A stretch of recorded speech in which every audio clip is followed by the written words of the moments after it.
I'll go home as a beggar and never be your wife. Hi, I'm Mary. And I'm Katie, and this is The Housewife Did It. True Crime Edition. Oh, heck yeah. Oh, heck yeah. I'm so excited. I mean, I'm literally at this point only so excited for the real-time true crime. There's so much. But Oh, he was tagging me in Buffalo Wild Wings. Said, "Dear Melanie, we are extending an offer of a lifetime supply of wings, bone-in or boneless or both, Queen. We don't care if you promise to leave that man. Sincerely, Buffalo Wild Wings." Cute. If you like our show, you can like, subscribe, share, comment, engage, recommend it, give us a 5-star review. That's a raving review. She said, "Give my mommy 5 stars." If you missed us, here's your chance to let us know by engaging with our content. In return, you can use the code Mary788 on every Jewels for money off of your jewelry, sock, bag, glasses, sticker order. That's EVRY Jewels. They always have a sale right now. Not by the time this airs, but while we're recording, today is the last day of their 130% off sale. Oh. I was like, are you going to pay me? Yeah. Excuse me? What does that mean? I'm so confused. You can also go to Deutsch Foods, DOICH Foods, and use the code HDI20 for money off of your snacking cookie dough order. They finally have a new 5th flavor. It is called Cinnamon Brunch Crunch. Did you get it? Yes. Is it so good? It is good. I've already finished it. It's interesting. I'm so mad. It's interesting because, like, I think the cinnamon is like these hard pieces that are in it, and so it's kind of like a chocolate chip, but I think it's like cinnamon instead. But it's not like too cinnamony. It's like syrupy. Like, it's kind of like French toast. Oh, okay. No, it's kind of like French toast. Very good. I ordered before they announced it. Yeah. So now I'll have to do it again. Tragic. What are you touching? You're making noise. I'm not I'm touching this. Okay. Anything else for the people? Follow Mary on follow us on Threads. Mary. Yeah. This is gonna come out after Love Island has ended, but she's been putting out some bangers, and unfortunately, I fear people might have been missing them. Right. This week, not as great, but we've gotten a lot of traffic, but not a lot of follows. Yes. Follow along. Yeah, please. All right, ready? We have 2 pages of real-time true crime, which is why Katie's so excited. We're going to talk about 3 different things that have happened since we've been gone. First, bad things. I shouldn't be so excited, but... Right. First, an 18-year-old college freshman at Southwest Mississippi Community College, Nolan Wells, went on a 4th of July boating trip in Mississippi with a group of friends. In this group of friends, Nolan was the only Black attendee at these boat parties. The white men, they're like 18, 19, their names are Jax Patalo, Eric Alcantara, Wyatt Pyron, Warren Hudson, and Morgan Seymour. All returned home safely that night with no sign of Nolan except for they had his phone. And I think his wallet. They said they had left him behind talking to a girl and assumed he would find another way home. Without a phone. Right, but they had his phone, so there was no way for him to check in Call on anybody, anyone to check in on him, map his way home, call an Uber. A boat The Uber. girl, right. The girl that they said they had seen him talking to said that they parted ways around the time his group was leaving, so she thought he was leaving with them. Like, they saw his group leaving, and he was like, I'll see you later. She assumed he was getting back on the boat with them. And then they say that they assumed he was going to find a ride home with her. She was like, we were done talking by that point. Nolan's mom reported him missing and took to social media to ask for help from anyone who was in the area at the same time as their boat. Yeah. And her social media pleas did end up coming in handy. Several photos and videos have been sent to her and are circulating online, showing some like conversations these boys were having with each other, with Nolan, and a possible altercation. I think also, like, if you thought you left your friend with a girl and then all of a sudden he was missing and he never came back, you would think that you would also be posting on social media to be like, hey, has anyone seen our friend? Or like this is where we left him. I would feel the responsibility to go back and look for him. Totally. Yeah.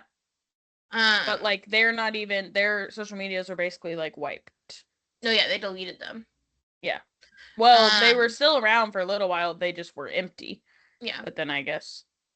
A 2-day search ensued, and on Monday, July 6th, Nolan's body was found on Horn Island.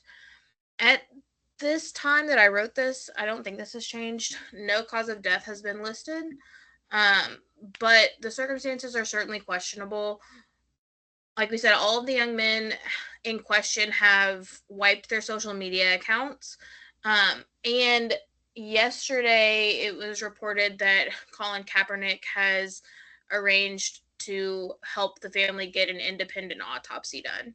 And they've hired Ben Crump as their attorney. Yes. So yeah, and like his mom is like still like constantly posting, and like she'll like post and say like, yes, this is my account, like you're in the right place, and like constantly show. And I think that like that like sucks so bad, because like she doesn't even get a second to mourn the loss of her son before she's having to like fight to prove that something happened to him. Yeah, and she like posted when they found him like so much like gratitude for like, I know, whatever boat patrol people, and I was like being thankful that they found your dead son is like so low, but it's like, but thank God they found him quickly so that then they can move on to like doing things.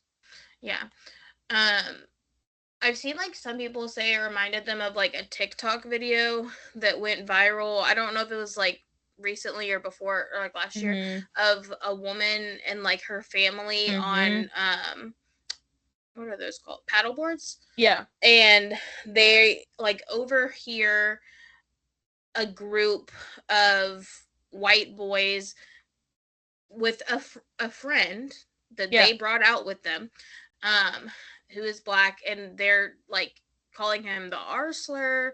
They're like telling him, making fun of him because he can't swim. Yeah, they're like telling him like, we're not gonna come get you. You have to swim out here. And he's like, I can't swim. And they're like, sure you can. And he's like, no, I literally can't.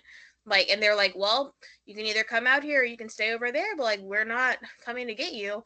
And so this woman like paddles up to him. They give him a life vest, and he like is, I like watched the video, and it like looks like those videos like people swimming with the dolphins. Like he has one hand on each of the paddle boards, and they're just like dragging him in the life vest to shore. And like she said that they were able to call his mom and like get in touch and like find someone to come pick him up.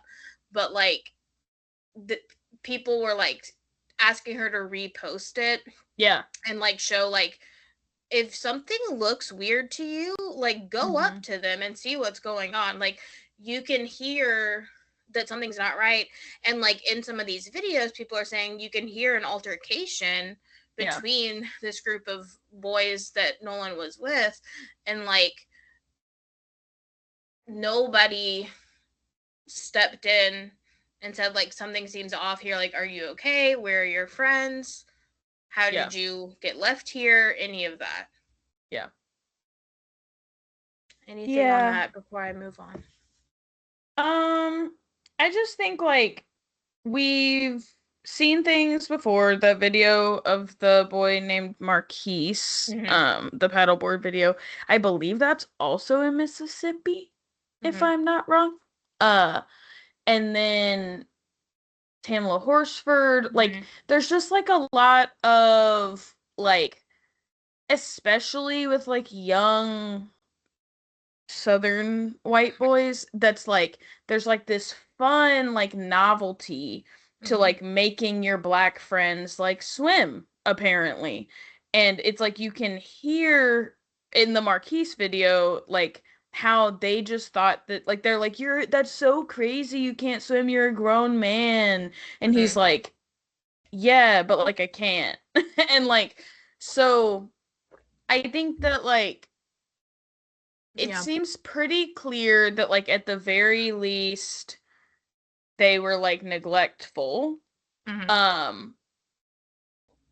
Or at the very most, like, I mean, options are that they, like, deliberately murdered him, or that they, like, put him through some sort of, like, hazing ritual, and where they, like, tried to make him do something he couldn't do, and then he died, and then they dipped.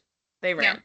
I also think, like, I won't say it's, like, an actual increase, but at least an increase in, like, public ones or public things. But, like, the amount of, like, incidents out of Mississippi as of the last few years of Black boys being murdered, lynched, all of the things, like, I just don't think that we can be like, who knows? Like, they were his friends. I think it's okay to, like, assume that what's been happening in Mississippi might still be happening in Mississippi. Yeah.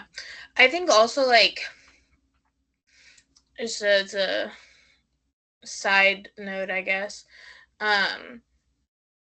hopefully, now that Mississippi has moved into, like, the 90th percentile for reading in the country, they'll produce better, smarter, more, like, emotionally intelligent kids. I sure doubt it. Sorry, Mississippi, but not that sorry. Yeah. All right. Next one.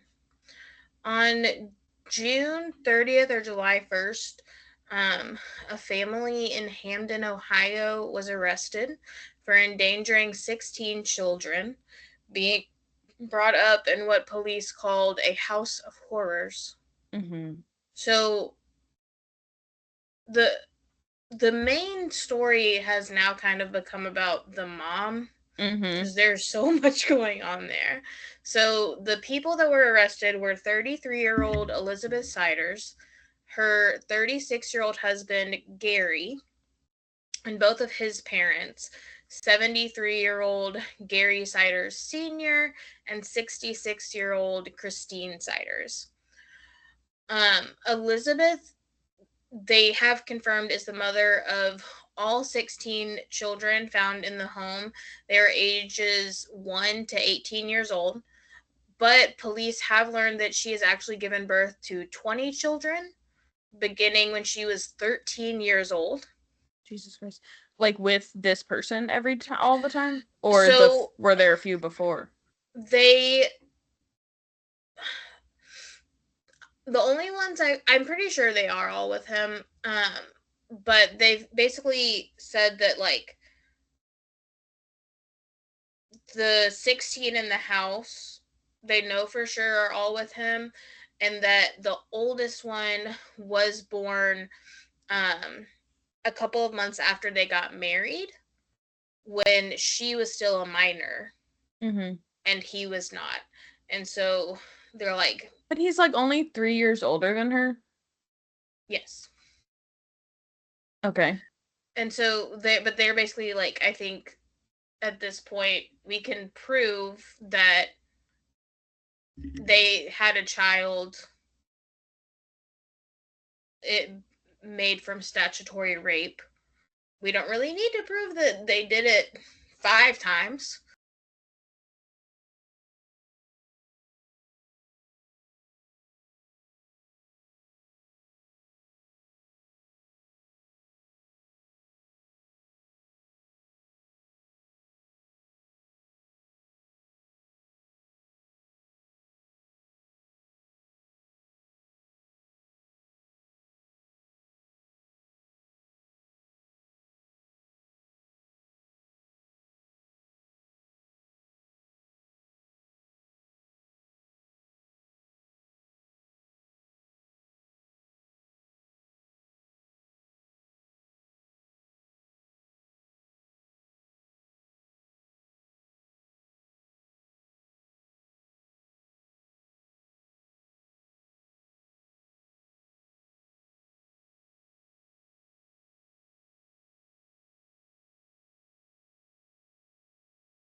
So birth records were obtained for 18 living children and a pair of conjoined twins who died an hour after being born.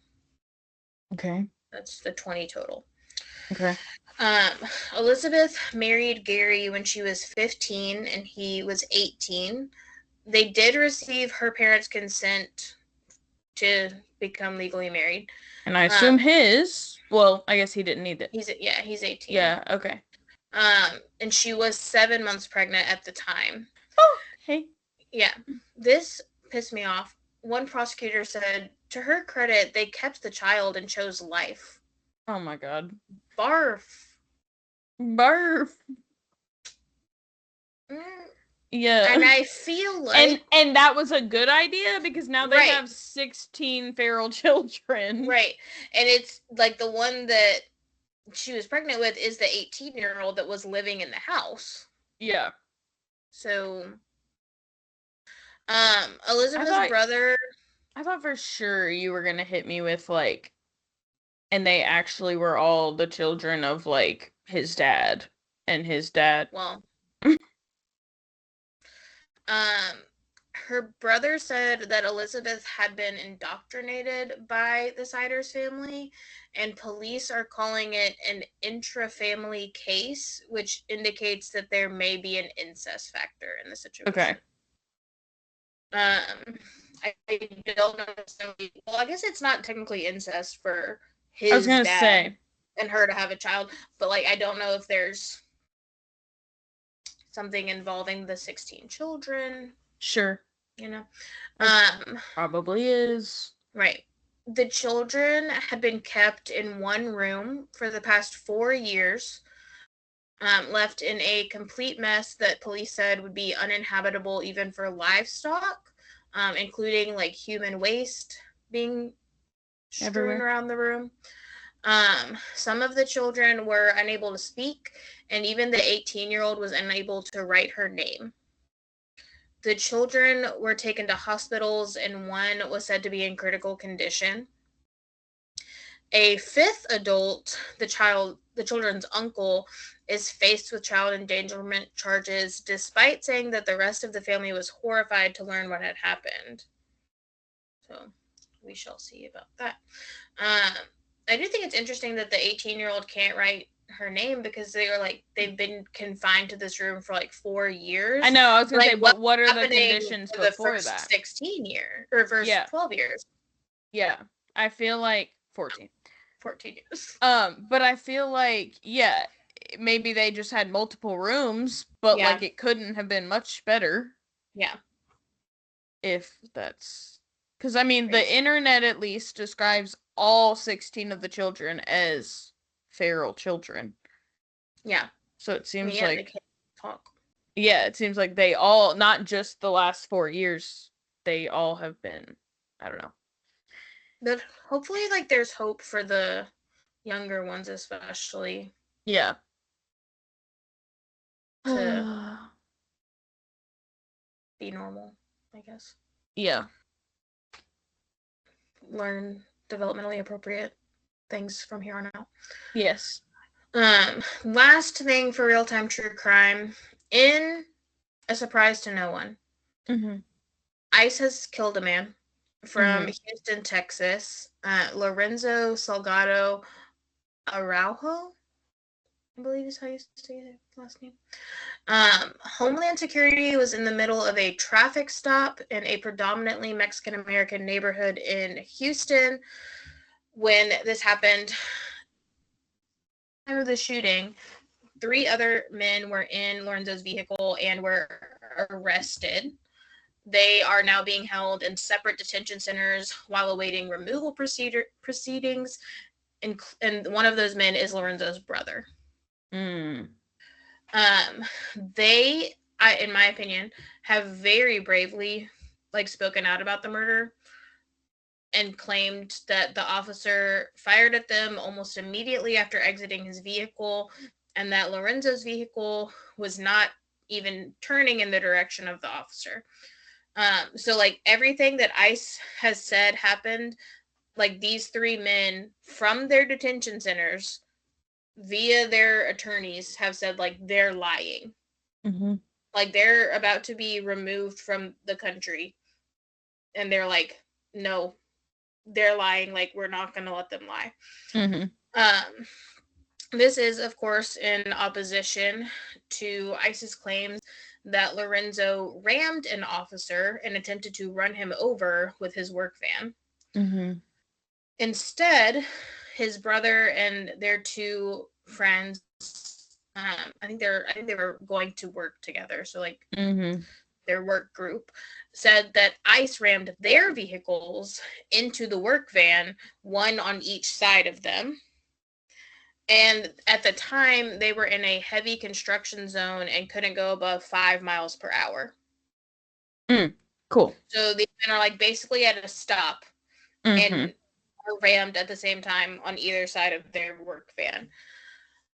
One witness said it would have been impossible for Lorenzo to hit any of the officers because they were on the sides of his vehicle. He wouldn't have been able to hit them because they weren't in front of or behind him. Sure. DHS then stated that the officers were in the area because they were looking for the home of, quote, a person suspected of being in the United States illegally. Wow. Who also had a white van. Yes. And on their way to that address, they saw Lorenzo's van. And so they stopped him and killed him. Yep. After blocking them in, one officer jumped out of the vehicle, ran toward them, yelling, "Stop," and shot into the passenger side of the van. After shooting Lorenzo, he was actually able to park the van, but the officer then unloaded additional rounds into the car before pulling Lorenzo out of the driver's seat and throwing him to the ground and shackling all of the men's wrists and ankles. The officer then accused the men of trying to escape in Spanish. Mm-hmm. Crazy. I feel like he was like, let me learn how to say this one phrase so that I can just keep using it. Lorenzo was taken to the hospital but died from his injuries.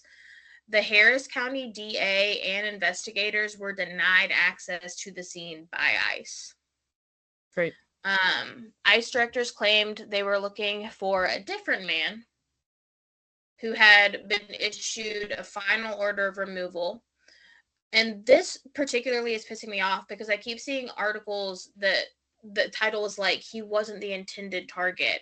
And I'm like, why the fuck is there an intended target for the murder. bullet of your gun? Yeah. What are you talking about? Because it's like why are you aiming a gun at people and killing them in the first place? People miss the point that, like, their intended target is supposed to be someone they are targeting to deport, right? Not Handcuffed. to kill, right? And so whether he Also was the not correct great. person or not, I don't like. It's not like if I was like, oh, well, that's exactly who they were looking for, so it's okay that Yeah. he's dead. Yeah, Like, it's okay they killed him. He's exactly who they were looking for to detain, not to murder. Right. Allegedly, I would think. But, like, yeah, I don't actually care what they were looking for him for. People do this all the time with, like, oh, this person, well, like, they were guilty. We, in this country, again, allegedly, we don't kill guilty people. Right. Like, that's supposed to be, like, the thing. Is, like, they still get due process.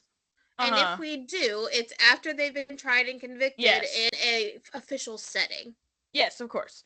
But, like, we don't kill them extrajudiciously. We don't kill them before they've had a trial. Right. That's, like, kind of one of the main rights we have. Like, the thing. Is a trial. Yeah. You know. Happy 4th of July. None of the men detained have any criminal records. All of them have children who are birthright citizens and will remain birthright citizens and have been here in the United States for more than 2 decades. Mm-hmm. None of the officers involved had been issued body cameras yet because of the partial shutdown earlier this year. All officers are expected to have them within the next 60 days. Great. We just barely missed them. They're just gonna speed murder a bunch of people before this. Right. Before then. Right. It feels like it gets to the point where, like, this happens so often, it's almost overwhelming to research and report on every single one. But, like, each time it happens, it is still just as devastating and alarming as the first time. And, like, as I was reading through everything that happened, I just found myself going, like, every time I, like, typed something, I was like, no fucking way. Like, it's, and, like, thank God, I guess, that I haven't become desensitized to it, or, like, that we normalize it, but, like, it's so, like, exhausting to keep up with, but it's also, like, each time is, like, still, like, just sends such a shock of emotions through your body that you're like, what the fuck is happening? Yeah. Yeah, his son spoke and said, like, I saw this video. I immediately recognized my dad. He said, not because I could see him, but because I could hear him crying out for help, and I know his voice. And that sucks. Yeah. My last note on this case just says, fuck Donald Trump. Yes, cool. We might be getting toward the end, though, here. So. Yeah. Girl can dream. Yeah. Anywho, we have an actual case to get to. Actually, I talked to Mitch McConnell, and he said, fuck Donald Trump. And he said, I'm dead. He said, I'm taking him with me. Yeah. All right. Ready? Yep. Okay. Here's our full case for today. On the morning of March 12th, 2011, the manager of the Lululemon Athletica location in Bethesda, Maryland, near Washington, D.C., arrived to clock in to work. She was surprised to find that the door was unlocked and left wide open, and when she stepped inside, her surprise turned into fear. She found that... Huh? Sure. Yeah.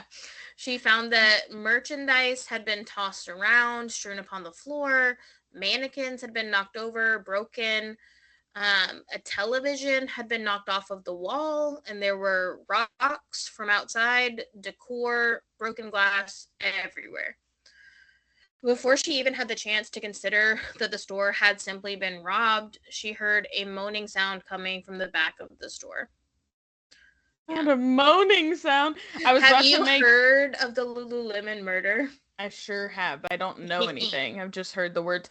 But I was gonna say, in this case, I love to say like it's never a mannequin. In this case, might have been mannequins. Yeah. Well, I mean, given that they were separated into pieces. Yeah. Well. True. What was I gonna say about Lululemon? I don't remember. Okay. So the manager stepped back outside and approached a man that was in the shopping center, asking him to help her search the store. She was like, "I'm not going back in there alone. Please, I beg." Terrified. Yeah. The man followed bloody footprints through the store and found a woman dead in a back hallway, lying face down in a pool of blood with a ligature still wrapped around her neck. She was identified as Jayna Murray, an employee of the store. The pair then found a second employee, Brittany Norwood, in the bathroom. At first, they thought both women were dead. In the 911 call, so she calls 911 and she says, like, "I just got to work and the door's open and it looks like we've been robbed, but there's like blood and I'm just a little worried that that it's more than we got robbed." And then after she goes into the store with the man, she calls them back and she's like, it's like such like a customer service voice. She was like, "Hi, yes, I just called you about my store being broken into, and I just wanted to call back and ask if you could please hurry because I think we have 2 dead people inside." And then she said, she said, "One's dead, but one's breathing." And so they were like, "So 1 dead person inside?" And she was like, "Yes. But if you don't hurry, it's going to be hello." Right. So at first they thought both women were dead, but then they realized that Brittany was breathing, but was only semi-conscious. Her wrists and ankles had been bound with zip ties, and her face was covered in blood. I saw a picture of her, like, when they found her, and there was, like, something wrapped around her neck. I think it was the sleeve of her jacket. Because, like, if you've ever been to a Lululemon, which I don't think you have, they wear Lululemon clothes. Sure, there. I figured they would. And so in the picture, she's just wearing, like, the tank top, and her stomach is exposed, and then there's something around her neck that I believe is a jacket she had been wearing while she was working. Sure. The store manager called 911, and police arrived on the scene shortly after, where they rushed Brittany to Suburban Hospital, hoping she would survive. Jayna was a graduate student at Johns Hopkins, working on this woman, so impressive, working on dual master's degrees after already earning her first. So she was getting her second and third master's degrees at the same time. Like, I'm just going to sell some leggings on the side. Well, wait until you hear why. So she was born in Houston, Texas, but had been raised in Perth, Australia. She ended up going to 4 different high schools, 2 in Texas, 1 in Arizona, and 1 in Norway. And this kind of upbringing was the jumpstart of a lifelong love of traveling for Jayna.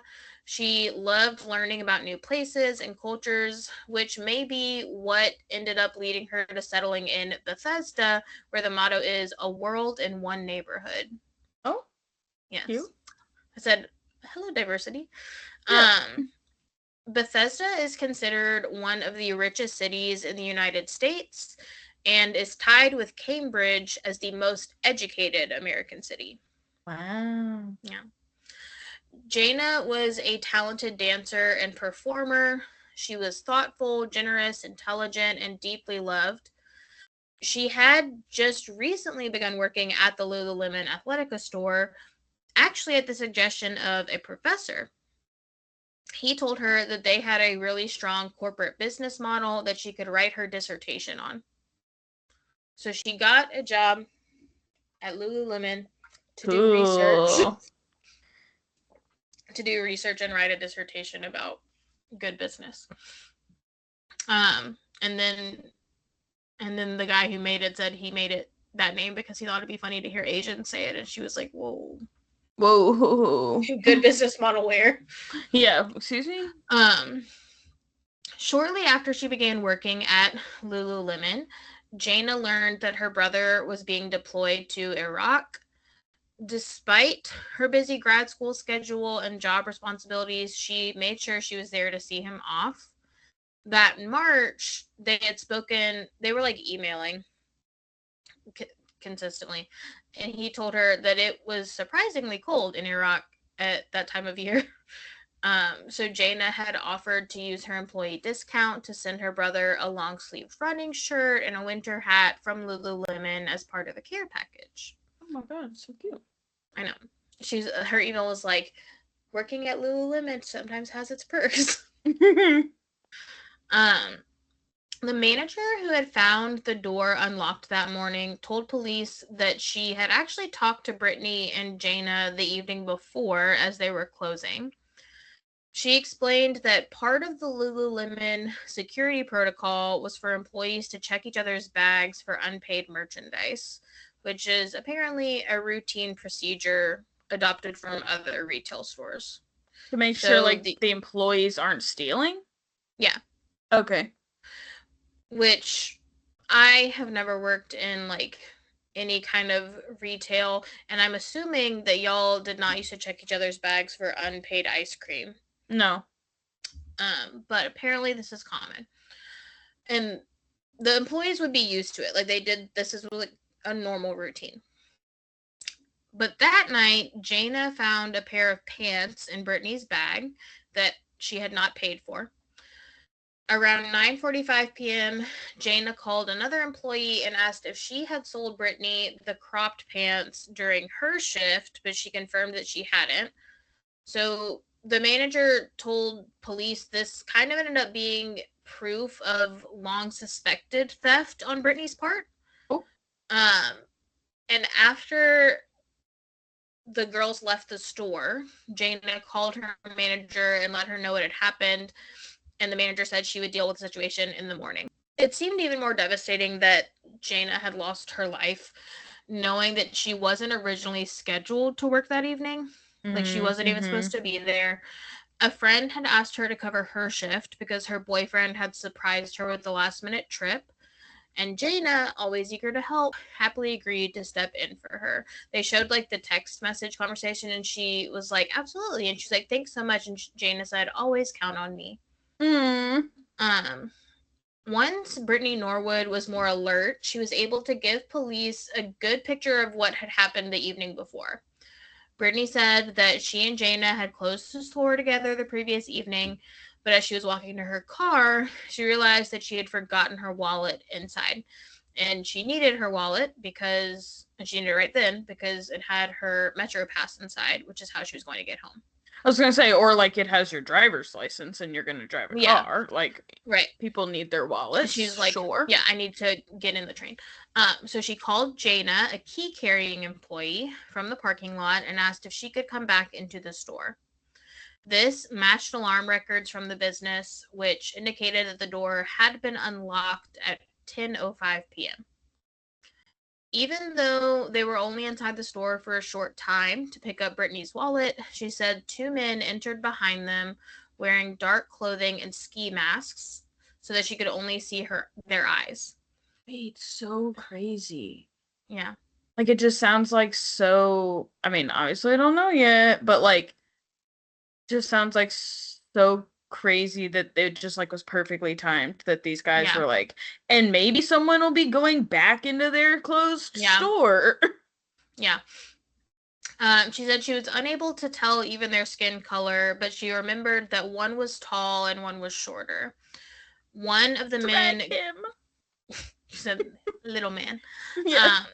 One of the men grabbed Brittany by her hair and told her that if she spoke, he would slit her throat. She believed him because she was watching as Jayna tried to yell and fight off the other man, and each time she yelled out, he would hit her before he eventually took her into the back of the store where Brittany could no longer see her. The other man took Brittany into the bathroom and asked her where they kept the money for the store.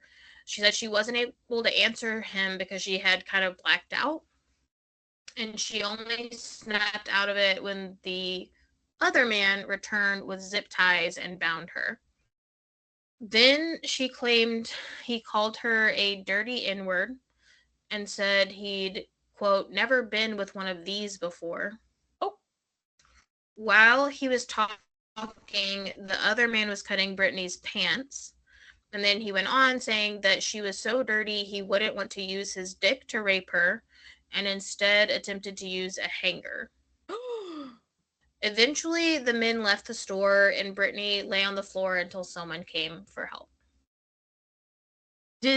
I mean, not that this is like super relevant, but do we know if they raped Jayna too? Brittany says that she believes they did. Okay. She couldn't see her. Yeah. But she believes they did. After getting the story from their only witness, police turned to Jayna's body for additional answers. By the time the store manager had arrived, Jayna had been dead for several hours, and it was clear that she had been brutally beaten. Kind of crazy that Brittany, like, it was several hours, like, from 10 to the morning after, and Brittany was still alive, like, is kind of crazy. Yeah. She had at least 331 wounds that had been caused from an estimated 5 to 7 different weapons, including a knife, a wrench, box cutters, rope, and a hammer. Jesus Christ. The autopsy indicated that Jayna stayed alive through the majority of the attack. The women's restroom, I think, so she was in the hallway. I think it was like right outside the women's restroom that she was found. Mm-hmm. The women's restroom contained enormous amounts of blood. Like, the pictures, literally every inch of the room. The walls, the floor, covered in blood. On the flip side, the bathroom where Brittany was found really didn't show much blood until luminol testing was done. And this showed that the sink had at one point been completely filled with blood. Why would it be cleaned? Weird. Yeah. Jayna had 26 blunt force wounds to her head, a fractured skull, 9 sharp edge cutting wounds on her face, 2 tears made by a blunt object, 5 tears over her eye, 5 tears on the side of her face, 37 cutting wounds and 2 stab wounds on the back of her head, stab wounds on her arm, stab wounds on her back, and a crushed fingernail. Jesus Christ. Yeah. This level of rage indicated that the killer knew her as opposed to a robbery gone wrong. It just seemed like so personal. Investigators said they had never seen this level of brutality, especially in their city where this kind of thing just doesn't happen. Mm-hmm. When they called Jayna's family to let them know, they were hoping that they would get a call back saying it had been a mistake and it wasn't actually Jayna. especially hearing about the level of overkill, they just found it unbelievable that something like this would happen to Jayna, because it seemed impossible that anyone could have any sort of issue with her. Yeah. But after hearing that another young woman was in the store, they believed Jayna would have done anything to protect her coworker, and that helped them make sense of why she took the brunt of the frenzy. A hole had been cut in Jayna's pants, similar to Brittany's, but other than that, there was no evidence she had actually been sexually assaulted. Okay. As for Brittany's injuries, they ended up being considered relatively minor and superficial. They had been made almost hesitantly. And the blood on her face had come from a cut going across her forehead, but it had dripped down, like straight down, as if she were standing when it was made. I fear I see where you're taking me. Weird. Weird.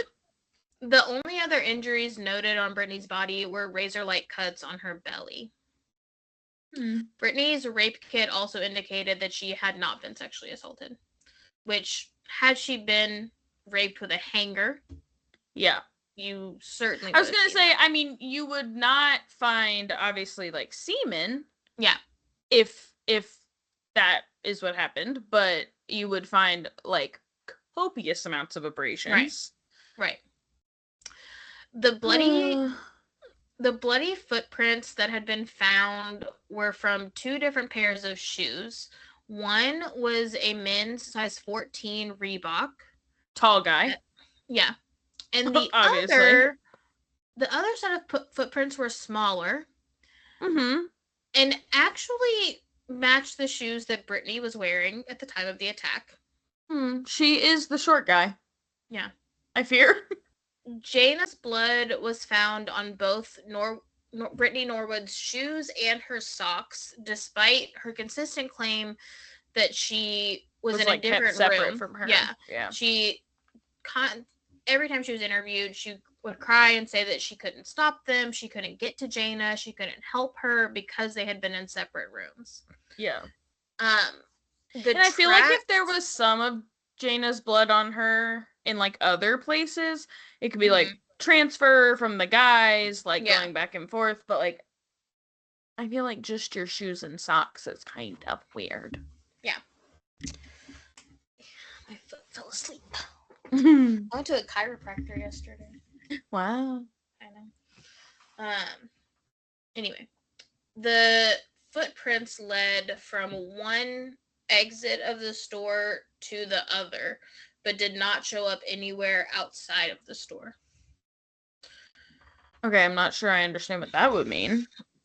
Just like they were in the store, and they go from one door, like the main entrance, to like the employee entrance in the back, but they can't see where anyone left the store because there were no bloody footprints outside.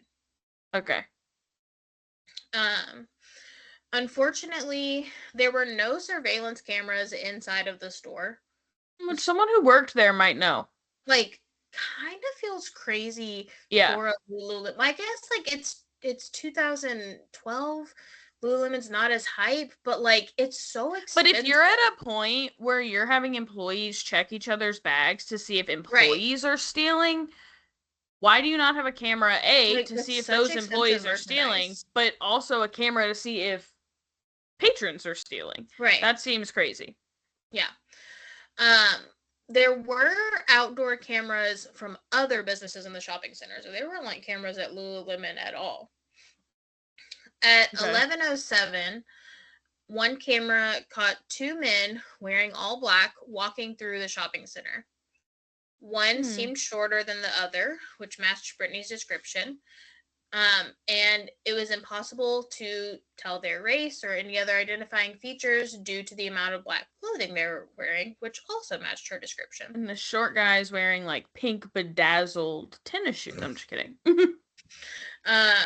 Locals suggested that the men may have been a pair of unhoused men who were rumored to have gotten into a fight that evening.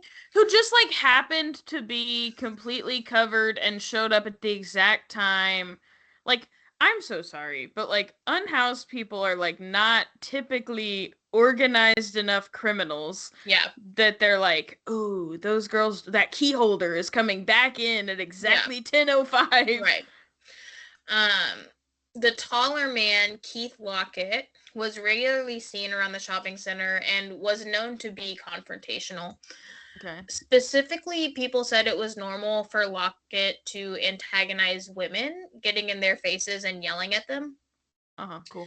He was known to hang out at a local bar every night, and the only night he wasn't there was the Friday night of the murder. Police located Lockett that morning in a hospital. When he was brought in, he was covered in blood, and the entire left side of his face was swollen to the point that he couldn't open his left eye. Oh. When questioned, Lockett denied any involvement with the attack at Lululemon and said he had gotten into a fight with another homeless man the evening before. Investigators found that he could barely string sentences together, and so they found it difficult to believe that he could carry out this extensive crime. Right. When the blood on Lockett's body was sent to the lab for testing, it came back as a mix of the two men's blood, and they were both ruled out of the murder. Okay. So they were right that the unhoused men were fighting. Yeah. They just didn't take the fight to a fancy women's clothing store. Right. As I could have predicted. Right. The men seen on the CCTV footage turned out to be two dishwashers who were leaving their shift at the Tex-Mex restaurant in the shopping center. Around what time was this again? It was 11:07. So it was about an hour after Jayna unlocked the door because they have like an alarm system that says when it's unlocked. So it was about an hour after Lululemon was unlocked. And they were leaving their dishwashing shift, which I think makes sense that, like, the Tex-Mex restaurant would close a bit later than a Lululemon. Or might close at whatever, but they have, like, more closing things to do. Right. They have to wait for people to leave. Yeah. Okay, I don't know if I should ask this yet, but, like, so is the idea that somebody just, like, saw these men and was like, ooh, they'll show up on CCTV footage? All claim because like they were dressed in all black is what you're well but like they're dishwashers in a restaurant. No, totally, but I'm saying but Brittany's explanation was correct. So did she just see them and thought like, oh, perfect? I think that they just so happened to see two men on the camera at that time that matched the description. Yeah. Interesting. An Apple Store employee came forward and told police that she had heard an altercation through the wall as she was closing up that evening. So their store shared a wall with the Lululemon. Sammy said, "Is this our Lululemon?" I said, "Yeah, it's Lululemon Apple Store local Lime." No, exactly. But I was like, no, but I feel like they do tend to put all of those stores together. Yeah, it's like a Chick-fil-A, Target, Hobby Lobby trifecta. Yeah, you know. Ours has a Sephora, Altered State, a Kendra Scott, a Tacovas, Rich Bitch. So the Apple Store employee called her manager over and she was like listening to the wall and she was like told him that she was concerned about what she was hearing. So the two of them get closer to the wall. Oh my god. They put their ear on the wall and they listen. And they said that they overheard arguing in the Lululemon store.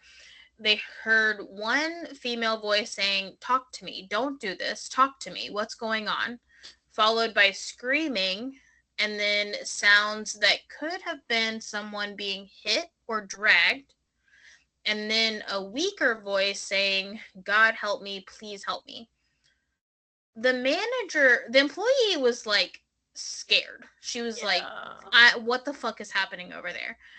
And the manager, a man, told her it was probably just drama. And so they needed to stay out of it. And neither of them alerted the security guard that was inside the store with them, seen on surveillance footage, listening to music on an iPod. Like, he was literally right there. They didn't know it in the Apple store. Okay, yeah. And they didn't say, like, do you want to listen to this? Yeah. No, neither of them alerted him to what was going on. Cool. Despite Norwood claiming that both women were being commanded not to speak by the men, the Apple store employees were adamant that they only heard female voices.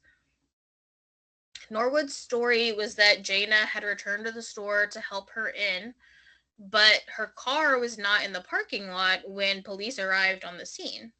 Instead, Jayna's wasn't? Yeah. Because remember, Brittany's riding the train. Yep. Instead, Jayna's car was found at a farmer's market 3 blocks away. Inside, they found blood, which was tested and came back as a mix of both Jayna's and Brittany Norwood's blood. When police brought Brittany Norwood in to question her about this, they were very careful in their wording.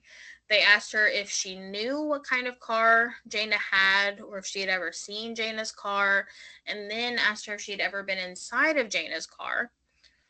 Norwood told police that she had seen Jayna's car once but couldn't remember the exact make or model, and couldn't really describe it. Despite knowing that Norwood's blood was in the car and that therefore she was lying, they released her from questioning at that time.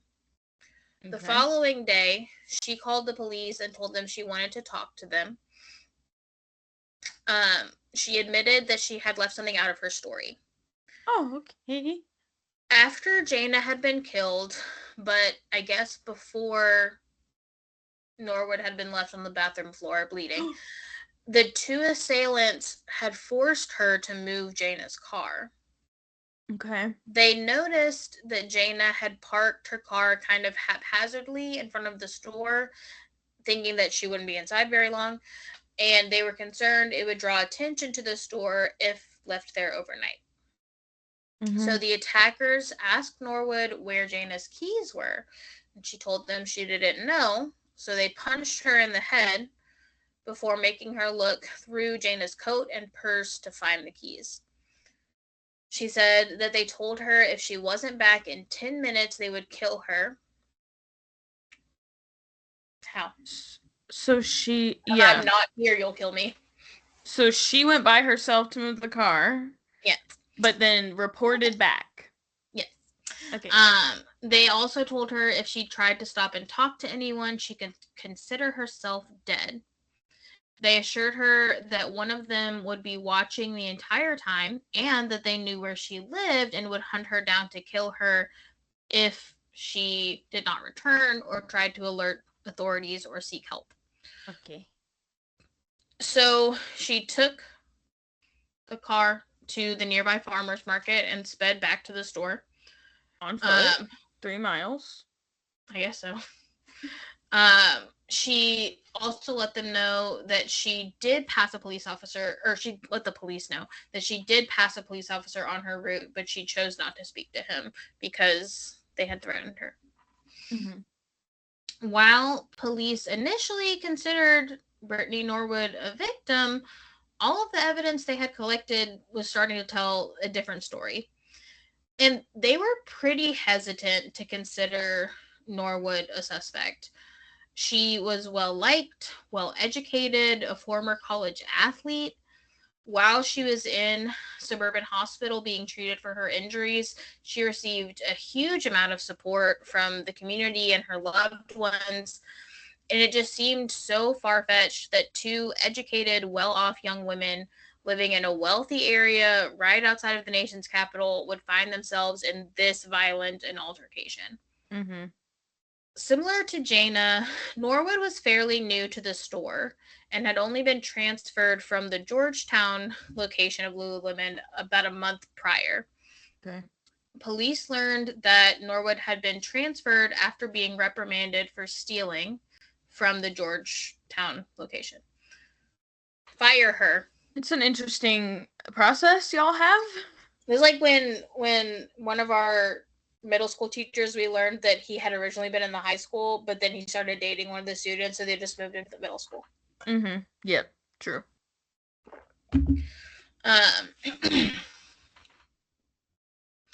This led them to find more, or uncover, I guess, more examples of Norwood's pattern of theft. Investigators learned that while Norwood had been a college athlete, she ended up being removed from her college's soccer team and losing her scholarship for stealing from teammates. Okay.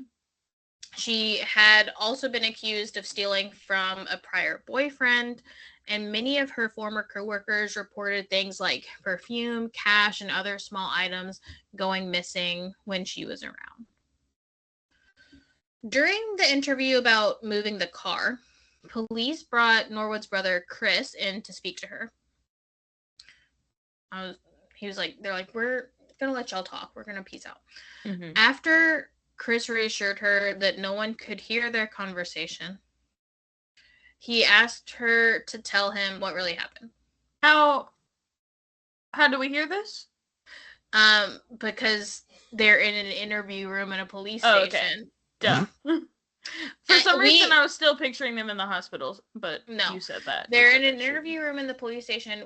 I'm pretty sure he knew they were being recorded, and he was like, no, it's just us. Like, she told Chris that she didn't want to ruin their family, and he said he would take that as a yes, that she had done it. So she said she didn't know how it happened or why she started fighting with Jayna in the first place. And after hearing that, police came back into the room and told her that she had been reported, giving her confession to Chris. About a week after the murder, Brittany Norwood was arrested and charged with first-degree murder. They were able to piece together the real version of events from that evening. When Norwood realized that Jayna was going to alert their manager of the theft, she lured her back to the store under the guise of having misplaced her wallet and needing the Metro Pass to get home. Once they were alone inside the store, Norwood hit Jayna in the head from behind, compromising her ability to fight back, and then savagely attacked her with weapons that she had pulled from the store's toolkit. I was going to say. After killing Jayna, Norwood moved her car to the farmer's market and went back to the store. She staged it to look like a robbery, tossing merchandise, chairs, mannequins, mops, and a broom around the store. After she had tracked blood through the store with her own shoes, she slipped on a pair of men's shoes and made additional tracks with Jayna's blood from the front of the store to the back exit. I didn't know Lululemon had shoes. Well, they do, but these were Reebok shoes. Oh, yeah. So Lululemon does sell and make shoes. These shoes, though, belong to the store. They were used for customers to wear to measure pants that needed to be hemmed. Oh. So, like when you go to get like your wedding dress altered and they have you wear the shoes you'll wear on the day. Yeah. So they had pairs of shoes in the store for customers to put on that are like athletic shoes so that they can hem their pants correctly. Okay. The shoes were then washed in the bathroom sink, which is how the blood had disappeared from that area, and then returned to their place in the store. Finally, Brittany Norwood cut herself enough times that she thought it looked like she had also been attacked. Not very good. Yeah. Bound her wrists and ankles with zip ties and she cut her friend's pants. Yeah. And positioned in her own, I guess. Well, yeah. And positioned herself on the bathroom floor until their manager arrived the next morning. Then, Norwood began to moan from the back of the store so that someone would come to help her. During the trial, Jayna's family had to leave the courtroom when the autopsy photos were shown due to the brutality of her injuries. Norwood's attorney claimed that there was no premeditation and that therefore this should be considered a case of second-degree murder. But on January 27th, 2012, Brittany Norwood was sentenced to life in prison for first-degree murder. She is serving her time at the Maryland Correctional Institution for Women. About a month after Jayna's death, her brother Hugh was finally able to get to the mail area in Iraq and found the care package she had sent him. No. Which I love when it's after the fact and you find something that if it hadn't been after the fact that he got them, he might not have kept those things. Yeah. But now they mean the world. Yeah. So inside the care package was a card that she had written for him, along with the Lululemon merchandise, which he says he still has all of it to this day. He also said that knowing Jayna, if this had happened and Jayna hadn't died, he was she genuinely she believed in second chances. She would have forgiven her and wanted her to get help and become better, and wouldn't have held a grudge against her. And he's me, not so much, but yeah, the foot. The end. Wow. I had you going there for a minute. Yes, but that's good stuff, because usually I'll ask a question and you'll go just wait, or well, and then you'll just give up the bag. But you did good. Thank you. You let me believe it. Yes. Ugh. Good job. Thanks. Okay. Wow. I should have asked more questions when I heard Lululemon murders, but I just didn't. Lululemon. All right. Bye. Bye.